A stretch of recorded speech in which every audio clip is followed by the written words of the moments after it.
Levelling effect. कुछ strong acids जैसे perchloric acid HClO4, hydrochloric acid, nitric acid और sulphuric acid, ये different acids हैं और इनकी एसिडिक स्ट्रेंथ भी डिफरेंट है। लेकिन अगर इन एसिड्स को पानी के अंदर डिसॉल्व किया जाए तो इनकी एसिडिक स्ट्रेंथ बराबर हो जाती है, यानी पानी इनकी एसिडिक स्ट्रेंथ को इक्वलाइज या लेवल कर देता है। अगर इन एसिड्स को पानी के अंदर डिसॉल्व किया जाए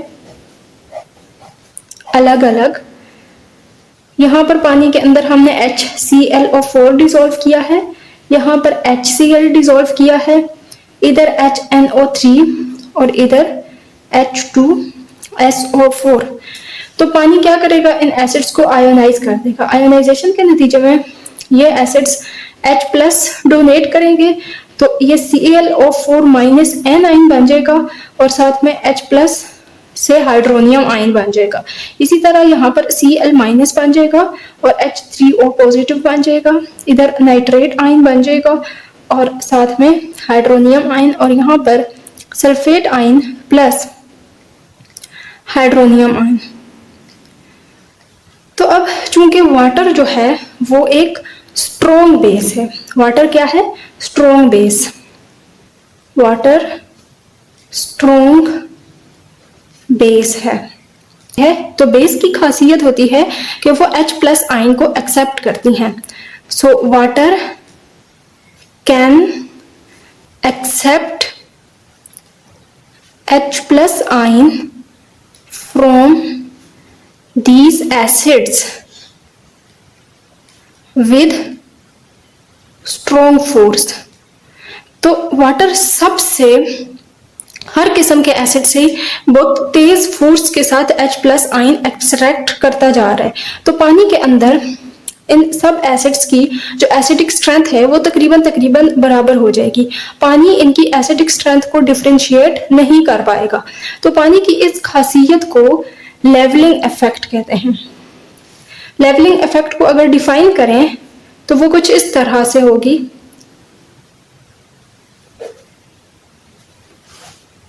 The inability of acids, the inability of acids, the inability of solvent to differentiate among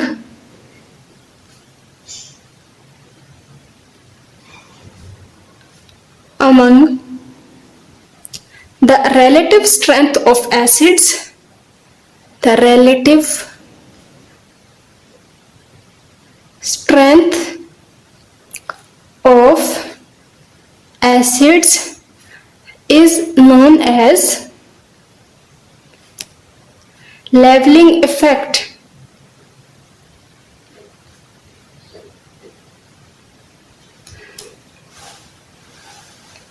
तो इस लेवलिंग इफेक्ट को कैसे खत्म किया जा सकता है, तो उसके लिए हमें यूज करना है differentiating solvent. we will use differentiating solvent।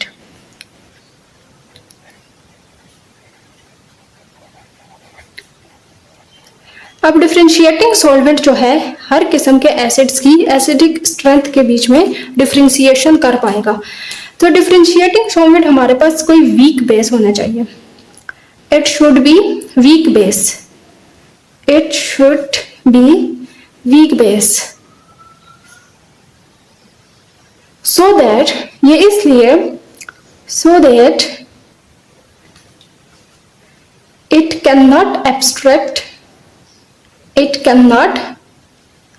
abstract proton from acids with force। तो जब ये प्रोटॉन एसिड से प्रोटॉन फोर्स के साथ नहीं खींचेगा तो जो एसिड्स हैं वो अपनी मर्जी से अपनी ताकत के मुताबिक इसको प्रोटॉन देंगे। Then acids will give proton to it according to their strength, according to their strength. चूंकि ये वीक बेस है और वीक बेस की खासियत होती है कि वो एसिड्स से प्रोटॉन फोर्स के साथ एब्स्ट्रैक्ट नहीं करता, फोर्स के साथ नहीं खींचता। तो अब इस केस में क्या होगा, तो इस केस में क्या होगा, जो एसिड्स हैं वो अपनी एसिडिक स्ट्रेंथ के मुताबिक इसको प्रोटॉन देंगे। तो इस तरह से डिफरेंट एसिड्स की एसिडिक स्ट्रेंथ को हम डिफरेंशिएट कर पाएंगे। और वीक बेस हम क्या यूज कर सकते हैं, एसिटिक एसिड। एसिटिक एसिड जो है एक वीक बेस है,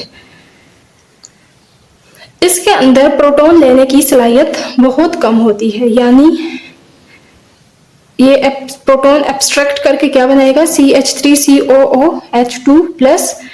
तो ये एक बहुत वीक एसिड है, कंजुगेट एसिड इसको नाम दिया जाएगा, बहुत वीक कंजुगेट एसिड है। तो इसलिए ये जो इस तरह के एसिड्स हैं HClO4, HCl, तो इस तरह के जो डिफरेंट एसिड्स हैं इनकी एसिडिक स्ट्रेंथ के बीच में ये डिफरेंशिएट कर पाएगा।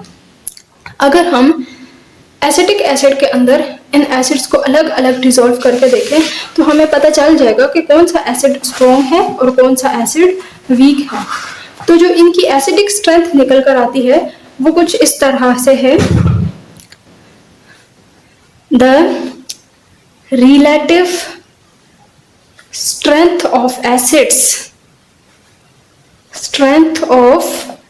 एसिड्स इज, सबसे ज्यादा स्ट्रॉन्ग कौन है, हाइड्रोजन आयोडाइड, और इसकी तकरीबन बराबर स्ट्रेंथ होती है परक्लोरेट की।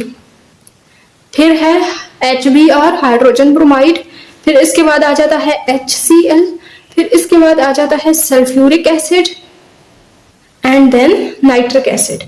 तो ये जो एसिड्स की रिलेटिव स्ट्रेंथ का ऑर्डर है ये हमें कहाँ से पता चला, ये हमें डिफरेंशिएटिंग सॉल्वेंट से पता चला जो हमने एसिटिक एसिड को यूज किया था।